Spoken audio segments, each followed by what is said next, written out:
현재 DLENC에서 CDO, 그러니까 최고 데이터 책임자를 맡고 계신 임원분이시고요. 변우철 전무님이신데 소개를 해드려보면은 실제로 팔란티어 채널에도 나오셨던 분이에요. 그러니까 두산 인프라코어를 다루었던 영상인데 거기에서 이제 이 시스템에 대해서 설명하는 장면이 나오는데 거기에 출연하셨던 분입니다. 또 더 특이한 부분이 최초로 두산 인프라코어에서 도입을 해서 시스템을 구축을 했는데 이후에 DLENC로 이직을 하시거든요. 근데 거기서 다시 한번 팔란티어를 도입을 하셔서 또 구축을 하셨던 그런 이력을 갖고 있습니다. 전 세계적으로 이렇게 대기업 두 곳에서 한 명의 사람이 팔란티어를 동시에 도입을 해서 구축한 사례가 최초라고 하시더라고요. 그리고 또 특이한 부분이 두산 인프라코어가 이제 HD 현대로 인수되는 과정에서 팔란티어 시스템을 그대로 계속 쓸 것인가 말 것인가를 결정하는 그 과정에서 변우철 전무님이 또 큰 공을 세우셨더라고요. HD 현대 쪽으로 가서 이 시스템의 유용성과 확장성, 왜 의미가 있는가에 대해서 공식적으로 설명하는 자리가 있었다고 하고요. 이제 그 뒤로 이제 HD 현대에서 엄청나게 확장을 해 나가고 있죠.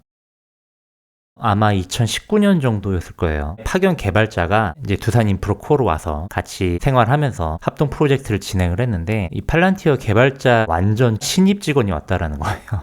팔란티어에 입사한 지 4개월밖에 안 된 직원분이 오셨다라는 겁니다. 그리고 심지어 나이도 20대 초반의 여성분이었대요.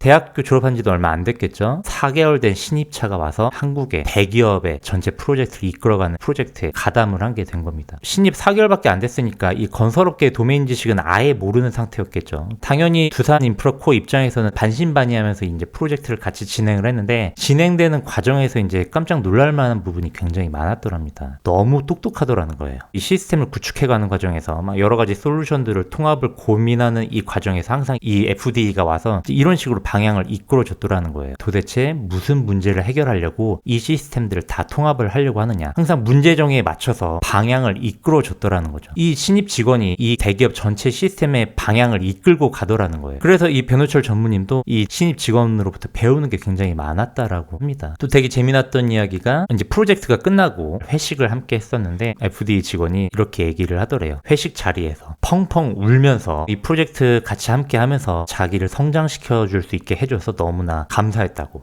그러니까 저 이 얘기를 들었을 때 좀 되게 특이한 생각이 들었는데 외주 개발자로서 고객사에 가서 시스템을 구축하고 커스터마이징하는 과정에서 나를 성장시켜줘서 고맙다라고 말하는 개발자가 있을까요? 일반적인 시선이라면은 윤곽 만들어주고 내가 할 수 있는 정도로만 하고 큰 문제없게 만들어주는 게 보통 요 정도의 관점으로서 일을 착수하지 않나. 팔란티어의 FD는 그렇지 않았다라는 거죠. 그러니까 굉장히 신념이 크고 사명감을 갖고 이 문제 해결에 진짜 진심을 다해서 참여했다라는 게 이제 느껴지는 그런 에피소드였는데 그래서 이 얘기를 들었을 때는 팔란티어가 정말로 똑똑하면서도 사명감이 넘치는 직원들을 잘 채용하고 있구나 이런 게 느껴지는 포인트였었습니다. 변우철 전무님은 현재 국내 팔란티어 유저 중에 1인자라고 할 수가 있는데 이 1인자라고 하는 이 포인트가 사실 오늘 방송의 핵심 내용이에요. 왜 제가 이 1인자라는 것을 강조하는지 그리고 이게 왜 중요한 내용인지 오늘 방송이 다 마무리가 될 즈음에는 이 핵심 메시지를 깨닫게 되실 겁니다. 자, 여러분 요 영상 보셨나요? 팔란티어 직원이 나와서 온톨로지를 어떻게 실제로 이용하고 있고 어떻게 프로젝트를 구축해가는지 그 과정을 보여주는 장면이거든요. 여러분들 이거 보고 이제 어떻게 느끼셨는지 모르겠는데 이 영상이 팔란티어 영상들 중에서 역대급으로 악플이 많았습니다. 어떤 악플이었냐? 기존의 IT 기업들에서 다 하던 건데 저거 그래프 DB인데 웬만한 회사에서 다 구현 가능한 거다. 실망이다. 그냥 ERP 최신 버전이다. 새로울 게 없다. 그리고 요 댓글이 가장 흥미로웠습니다. 이 영상 보고 전량 매도했습니다. 그런데 신기한 게 이 영상을 변우철 전무님께서도 보셨는데 이 전무님께서 하신 이야기가 팔란티어에 대해서 실제로 다른 기업들에게 이렇게 소개를 하면은 대부분 다 이런 반응이라는 거예요. 원래 하던 건데 새로울 게 없다. 그런데 왜 이렇게 반응을 하느냐 이제 이렇게 얘기하시더라고요. 전문가의 시각에서 봐서 그렇다라는 겁니다. 좀 더 자세히 얘기하면은 전문가들이 생각하는 솔루션의 관점에서만 봐서 그렇다라는 거예요. 그래서 고정관념에 갇히게 된다는 거죠. 그래서 이 전무님께서 하신 이야기가 팔란티어를 볼 때 가장 먼저 해야 될 일이 뭐냐면은 고정관념에서 벗어나는 게 되게 중요하다고 이야기를 합니다. 이거에 대해 하나씩 풀어가 보겠습니다. 제너럴리스트라는 게 있고 스페셜리스트라는 게 있습니다. 제너럴리스트는 문제에 대한 전반적인 흐름을 다 알고 있고 그래서 통합적으로 사고할 수 있고 뭔가 환경적으로 변화가 생기면은 굉장히 유연하게 대처할 수 있는 그런 장점들이 있는 반면에 깊이가 좀 부족하고 퀄리티가 좀 낮고 겉핥기식의 솔루션이 나올 가능성이 좀 있겠죠. 스페셜리스트는 말 그대로 전문가니까 굉장히 깊이가 있고 퀄리티 높은 솔루션을 만들 수가 있는데, 반면에 이제 통합적인 다각적인 사고가 어렵다라는 그런 단점이 좀 있겠죠. 그래서 주변 환경이 굉장히 바뀌게 된다면 유연하게 대처하는 게 좀 어려울 수가 있습니다. 왜냐하면 자기가 하는 솔루션 내에서만 해결을 해야 되니까. 보통 기업의 관점에서, 어느 한 조직의 관점에서 보면은 여러 명의 스페셜리스트가 존재하고 있죠. 그런데 다 분산되어 있기 때문에 이 스페셜리스트를 하나의 그룹으로 통합하는 그 과정이 필요합니다. 제가 사람으로 표현해 놨지만 이것을 만약에 하나하나의 솔루션이라고 표현한다면은 이 각각의 분산되어 있는 솔루션을 하나로 통합하는 과정이 필요한 거죠. 그래서 이게 일종의 데이터 레이크라고 할 수 있어요. 여러 분산되어 있는 솔루션을 하나로 통합을 하는 거죠. 그런데 이 데이터 레이크를 전문님께서 뭐라고 표현하셨냐면은, 아니 데이터 레이크 왜 만들지? 또 하나의 쓰레기통 만드는 것과 다를 바가 없는데, 이렇게 얘기를 하시는 거예요. 그러니까 그냥 한 대 모아두었을 뿐이지 진정한 통합이 제대로 이루어지지 않았다라는 거죠. 그래서 실제로 이 두산 인프라코에 오셨을 때 이미 67개의 전문가 솔루션이 이미 존재하고 있었다라는 거죠. 그리고 이미 통합 시스템도 구축이 되어 있었대요. 이미. 그런데 겉으로만 통합이 되어 있었던 거고 실질적인 통합은 이루어져 있지 않았던 거죠. 보통 이런 경우에 어떤 식으로 통합을 진행을 하느냐, 제너럴리스트가 각각의 스페셜리스트 한 명 한 명과 소통을 하면서 통합하는 이런 과정들을 거치게 되는 거죠. 그런데 제대로 통합이 될 리가 없죠. 왜냐면은 한 명 한 명이 각자의 다른 언어로 되어 있고 하나의 관점이 되어 있지가 않으니까. 그래서 이런 방식으로는 속도도 나지 않을 뿐더러 결국 겉보기에는 통합이 되어 있을지언정 실질적으로는 다 단절되어 있는 상태라는 거죠. 그렇다면 팔란티어가 추구하고자 하는 방향은 무엇이냐? 전문가들의 솔루션을 단순하게 합쳐놓는 게 아니라 이 제너럴리스트가 각각의 영역의 스페셜리티의 역량을 올려가는 방향으로 시스템을 구축해 간다는 거예요. 이게 팔란티어가 추구하고자 하는 방향이라는 겁니다. 제가 이걸 지금 사람으로 표현하는데 그건 이해하기 쉽게 그냥 사람으로 표현을 해놓은 것이고, 실제로는 이제 플랫폼을 이야기를 하는 거예요. 팔란티어는 굉장히 제너럴한 플랫폼이라는 겁니다. 다양한 솔루션들이 동시에 구축이 될 수 있는 제너럴한 플랫폼이고, 세일즈포스나 SAP나 오나인 솔루션이나 다 특정 영역에서 전문가들을 위한 스페셜한 솔루션들이라는 거죠. 그래서 팔란티어는 이런 거예요. 내가 기업의 문제를 어떻게 파악하고 있는지를 드러낸 거. 이게 바로 온톨로지라고 했죠. 이 제너럴리스트가 기업을 바라볼 때 기업의 전반적인 어떤 흐름을 갖고 있겠죠. 그러니까 이 제너럴리스트가 기업에 대해서 파악하고 있는 문제를 설정해 두고 관련된 데이터들을 여기다가 연결한 다음에 이 온톨로지를 토대로 해서 솔루션을 만드는 겁니다. 이게 바로 팔란티어 솔루션의 기본 컨셉이라는 거죠. 그러니까 그냥 무에서 유가 창조되는 거예요. 제너럴리스트의 관점에서 문제를 설정하고 그 문제와 관련된 데이터를 연결하고 그것에 맞춰서 어플리케이션이 만들어진 상황으로 이어지게 되는 겁니다. 이 무에서 유가 창조된 이 솔루션을 보고 지금 여러분께서 이렇게 얘기하시고 있다라는 거예요. ERP랑 다를 게 없는데? 다른 기존의 솔루션과 다를 바가 없는데? 자, 여러분. 그러니까 지금 여기서부터 이제 고정관념에서 벗어나야 되는 거예요. 이게 되게 중요한 포인트입니다. 제너럴한 솔루션을 만들어내는 플랫폼에서 제너럴한 솔루션을 만들어내는데 그 제너럴한 솔루션이 스페셜한 플랫폼에서 나온 솔루션과 다를 바가 없다라는 거예요. 이런 관점으로 보셔야 된다는 거예요. 다시 한번 정리. 제너럴한 솔루션을 만들어내는 플랫폼에서 만든 이 하나의 솔루션이 전문가들을 위한 스페셜한 플랫폼에서 나온 퀄리티와 큰 차이가 없었다라는 겁니다. 근데 이걸 여러분들은 일반적인 시선으로 이렇게 평가를 하고 있는 거죠. 다를 바가 없는데? 다를 바가 없는 게 아니라 그 정도까지 퀄리티가 올라왔다라는 개념이라는 거예요. 이게 되게 중요한 포인트예요. 근데 이거는 사실 제가 지난 방송에서도 말씀드렸던 겁니다. 삼성전자 반도체에서 제품 관리 솔루션을 새로 도입을 하려는 과정이 있었고 입찰 경쟁을 했던 회사가 바로 두 개였답니다. 하나는 지멘스, 그리고 하나가 팔란티어였던 거죠. 지멘스는 이 반도체의 제품 관리 솔루션에 표준을 만들어가고 있는 이 업계의 최강자래요. 팔란티어는 그냥 제너럴한 솔루션이죠. 그래서 전통 강자의 스페셜한 솔루션이라 팔란티어를 한번 붙여본 거죠. 이때 당시에 이 삼성전자 직원분들이 팔란티어의 솔루션의 퀄리티에 아무도 기대를 안 했다고 합니다. 왜냐하면 스페셜한 솔루션이 아니니까. 그리고 나서 돌려봤는데 퀄리티가 거의 비슷하게 나왔더라는 거예요. 그래서 이때 당시에 이제 삼성전자 직원분들이 엄청나게 놀랐다라는 사실을 들었거든요. 그럼 이제 여기서 우리가 한번 고민을 해봐야 되는 거죠. 어떻게 이 제너럴한 플랫폼에서 나온 솔루션이 이 스페셜 솔루션의 퀄리티만큼 나올 수 있게 됐을까? 이게 되게 중요한 포인트겠죠. 첫 번째가 바로 이거예요. 스페셜 솔루션에 생각보다 거품이 많았다라는 겁니다. 변우철 전무님께서 처음 오셨을 때 67개에 산재되어 있는 솔루션이 있었고 이것을 통합하려고 하는 과정에서 굉장히 많은 반발들에 부딪혔대요. 그 기업에 존재하는 수많은 전문가들에 의해서 반발에 부딪혔는데 다 이렇게 얘기를 했답니다. 이거는 전무님께서 이쪽 업계를 잘 몰라서 하시는 이야기라고. 왜냐면은 이 변우철 전무님께서는 놀라시겠지만 문과이시거든요.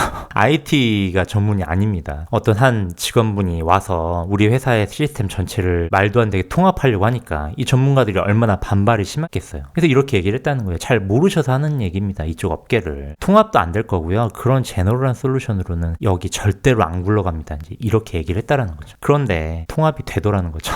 그리고 완벽하게 최적화된 솔루션이 나왔다라는 겁니다. 일단은 이런 관점으로 보셔야 돼요. 전문가 솔루션이 있죠. 그리고 제너럴한 솔루션이 있을 거예요. 이 제너럴한 솔루션이 어떻게 이 스페셜한 솔루션의 퀄리티까지 올라갈 수 있을까를 고민을 하게 되는데 사실은 이 관점도 있는 거죠. 생각보다 이 스페셜한 솔루션의 퀄리티가 그닥 높지 않았다라는 겁니다. 그러니까 거품이 많이 껴있다라는 거죠. 보통 전문가라고 하면은 굉장히 폐쇄적인 집단이잖아요. 근데 전문가가 이거 원래 안 되는 거야 라고 하면 그 순간부터 사실 아무도 못 건들죠. 그러니까 막상 데이터를 통합하고 전문가의 벽을 허물고 이것을 하나로 아우르는 과정에서 이런 거품들이 생각보다 굉장히 많이 드러났다라고 얘기를 하시더라고요. 전문가의 가짜 노동이 포함되어 있는 거죠. 그러니까 저는 이 얘기를 들었을 때 딱 요게 떠오르더라고요. 도찌. 요즘 일론 머스크가 엄청나게 열심히 일하고 있죠. 그러니까 정부에서 지금 일하고 있잖아요. 근데 일론 머스크는 이 정부 관련 일의 전문가가 아니에요. 온전히 비용 절감 하나를 목표로 해서 이 정부 부서 전체를 지금 통합해가고 있는 거죠. 근데 그 과정에서 지금 수많은 문제들이 드러나고 있는 겁니다. 말도 안 되는 프로젝트에 1조를 그냥 쓰고 있고 실제로 까보니까 엉터리가 너무나도 많았다라는 거죠. 자, 그리고 두 번째는 피드백 루프입니다. 이거는 사실 제 방송 보아오셨다면 아시겠지만 굉장히 많이 말씀드렸던 거였죠. 그래서 기존의 플랫폼은 일방향성이라고 했습니다.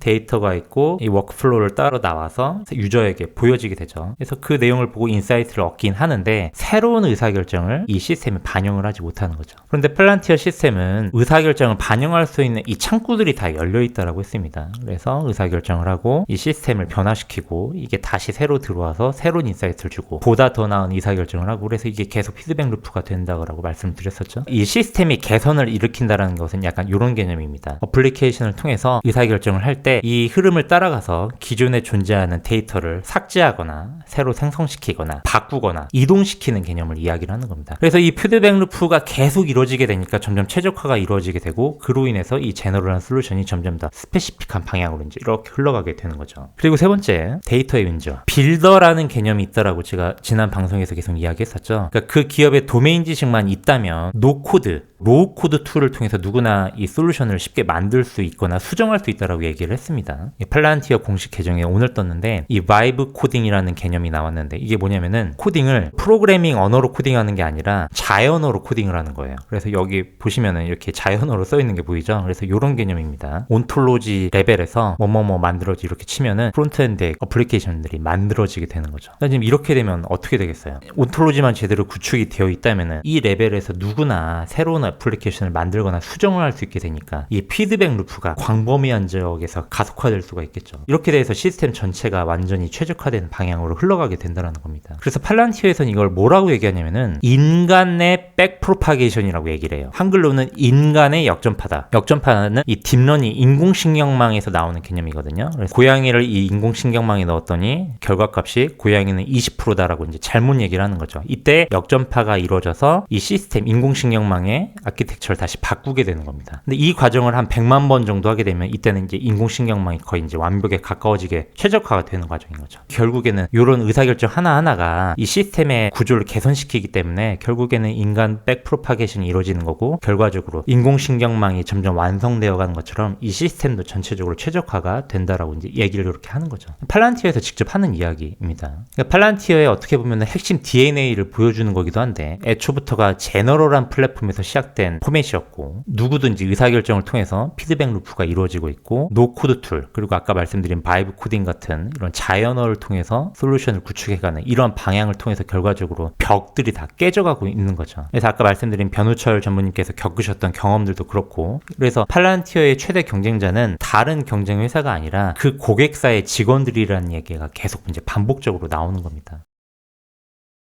팔란티어의 강점 당연히 온톨로지죠. 온톨로지로 통합을 한다는 건데 피부로 와닿는 장점에 대해서 제가 한번 설명을 드려볼게요. 온톨로지 기반으로 해서 데이터가 통합이 되고 시스템이 구축이 되면은 통합적인 사고가 가능해지는데 이게 무슨 말인지 제가 한번 설명을 한번 드려보겠습니다. 기존의 스페셜 솔루션, 전문가들의 솔루션은 기본적으로 핀포인트 솔루션이라고 부릅니다. 그러니까 특정 문제에 대한 솔루션을 이야기를 하는 거죠. 당연히 그 특정 문제에 대해서만큼은 굉장히 퀄리티 높은 솔루션이 나오게 되는데 이런 핀포인트 솔루션만 존재하게 되면 결과적으로는 각자의 언어, 각자의 데이터 속에 갇히게 되는 거죠. 연결이 되지 않으니까. 제너럴리스트는 이 회사의 전반적인 흐름에 대해서 파악을 하고 있잖아요. 이 상태에서 어떤 문제에 대한 솔루션을 만든다. 그러면은 이때는 솔루션이 이런 식으로 나오게 됩니다. 그 특정 문제에 대한 솔루션을 만드는 관점이 아니라 기업 전체의 관점으로 솔루션이 만들어지게 되는 거예요. 그러니까 이것을 다시 설명하면 이 솔루션이 다른 곳에서도 연결될 수 있게 확장성을 염두에 두고 솔루션을 만들게 된다라는 겁니다. 그러니까 출발점 자체가 완전히 달라지게 되는 거죠. 이렇게 연결성, 확장성을 염두에 두고 솔루션을 만들게 되면은 새로운 가치가 발생하게 되는데 그 가치를 보여주는 얘기가 바로 이겁니다. 애플에서도 이어폰을 만들죠. 그런데 애플은 이어폰을 전문적으로 만드는 회사가 아니에요. 그런데 뱅앤올룹스는 스피커를 전문적으로 만드는 회사입니다. 앞에서 했던 이야기 다시 한번 떠올려 볼까요? 팔란티어 솔루션 별거 없다. 기존의 솔루션과 다를 게 없다라는 말은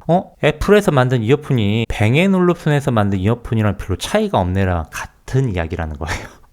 그럼 이거 무슨 말이에요? 애플의 입장에서는 완전히 칭찬인 이야기인 거죠. 애플은 애플 생태계를 만드는 회사인 거죠. 그 생태계를 이어주는 하나의 디바이스로서 이어폰을 만든 겁니다. 하나의 요소로서 만든 이 디바이스가 전문적으로 스피커를 만드는 회사에서 만든 이어폰이랑 퀄리티가 차이가 안 난다라는 관점으로 보아야 한다라는 거예요. 이러면 좀 느낌이 와닿으시나요? 에어팟은 완전히 연결성에 사실 포커스를 두고 있는 제품인 거잖아요. 여기서 완전히 새로운 가치가 통합이라는 하나의 가치가 발현이 되는 건데 얘 하나 또 들어볼까요? 테슬라에서 브레이크 후미등이 있는데 테슬라 뭐 그렇게 대단하다고 하던데 정작 보니까 벤틀리에서 만든 브레이크 후미등이랑 똑같더라. 다를 바가 없던데? 이렇게 얘기하면 테슬라 입장에선 완전 칭찬인 거죠. 테슬라는 전기차를 만드는 회사가 아니잖아요. 이 자율주행 로봇이라는 하나의 통합 플랫폼을 만드는 회사이고 통합 플랫폼을 만드는 수많은 구성 요소 중에 하나가 이 브레이크 후미등인 겁니다. 얘기가 완전히 다른 거죠, 이거는. 통합의 관점에서 이 솔루션을 보아야 한다는 거예요. 이것을 이제 기업의 관점에서 다시 한번 얘기해 볼까요? 현 기업의 현 주소. 여러 전문가들을 모아두는 방식으로 이제 솔루션을 구축해 가고 있는데 전문가 하나 이 두 명이 모이게 되면은 실질적으로 1+1 2가 되는 게 아니라 2보다 못한 상황이 연출되더라는 겁니다. 연결이 돼 있지 않기 때문이라는 거예요. 그런데 제너럴리스트의 관점에서 각각의 영역의 스페셜리티의 역량을 올리는 방향으로 이것을 구축하게 되면 이때는 1+1은 2가 아니라 2.2 그 이상의 시너지 효과가 나타나게 된다는 거죠. 왜 그런지 한번 설명을 드려볼게요. 기업의 안에는 수많은 부서들이 존재하죠. 그리고 이 부서 자체가 사실상 솔루션이라고 할 수 있습니다. 그런데 분절돼 있죠. 연결이 되어 있지 않아요. 그런데 여기서 중요한 포인트가 뭐냐? 솔루션은 연결이 안 돼 있는데 기업의 문제는 연결돼 있다는 거예요. 여러분 이게 진짜 중요한 이야기입니다. 기업의 문제는요 완벽하게 연결되어 있어요. 이쪽 부서와 저쪽 부서의 문제인 것 같죠? 근데 사실상 보면 다 연결되어 있습니다. 그런데 솔루션들은 다 분절되어 있어요. 그럼 어떤 일이 생기느냐? 기가 막힌 일이 발생합니다. 이거 사실 제가 지난 방송에서도 했던 이야기인데 이쪽 부서와 저쪽 부서에서 겹치는 일이 발생해요. 이 문제는 저쪽 부서의 데이터를 알아야만 해결이 되네. 내 일이긴 하지만 저쪽 부서의 일이기도 하네. 그럼 어떻게 될까요? 요 겹치는 문제. 같이 협력해서 으쌰으쌰 해보자. 이 문제 고쳐가보자 할까요? 상당수가 이 문제가 방치되더라는 이야기입니다. 겹치는 문제들이. 내 일이 아니라고 생각하는 거죠. 저쪽에서 알아서 해주겠지. 기업뿐만 아니라 병원 안에서도 진짜 많이 일어나는 일이에요. 이 환자가 내과를 다니고 신경과를 다니고 이 두 개 과를 동시에 다닙니다. 나이 드신 분들일수록 여러 개의 과를 많이 다니거든요. 여러 개 과에서 이렇게 겹치는 질환인 경우가 많이 있어요. 내과에서도 치료하는 병이고 신경과에서도 치료하는 병인 거죠. 그런데 둘 다 치료할 수 있으니까 결과적으로 어떻게 되느냐? 둘 다 치료 안 하게 돼요. 저쪽 과에서 해주겠지. 적극적으로 행동하지 않는 거죠. 그러니까 통합적으로 사고한다라는 것은 요게 해결되는 게 기본 전제가 돼야 되는 거예요. 이 겹치는 영역을 제대로 중재하고 메꿔가는 건 거죠. 그러면 이 수많은 솔루션들이 존재하겠죠. 그리고 다 겹치는 영역들이 있을 거예요. 이걸 제너럴리스트의 관점에서 다 하나하나씩 메꿔갈 때 결과적으로 하나의 전체 통합된 아키텍처가 만들어지게 되는 거겠죠. 그렇기 때문에 솔루션을 만들 때 처음부터 연결성을 고려하면서 솔루션을 만들어야 한다는 겁니다. 애플이나 테슬라처럼. 그냥 애플이 이어폰 만들면 우리가 쓰겠어요. 연결이 되니까 쓰는 거죠. 그리고 그 연결성의 핵심에 뭐가 있다? 아니 빅데이터 닥터 말고 그 연결성의 핵심이 되는 아키텍처, 온톨로지가 있다라는 거죠. 이제 완벽하게 이해가 되셨죠? 이런 방식으로 연결이 되는 게 굉장히 중요하다라는 거죠. 그래야만 통합적인 사고를 할 수 있으니까. 자, 그리고 두 번째 장점. 이 강점은 변우철 전무님께서 특히 더 특별히 강조했던 내용이에요. 팔란티어 플랫폼의 특별한 강점.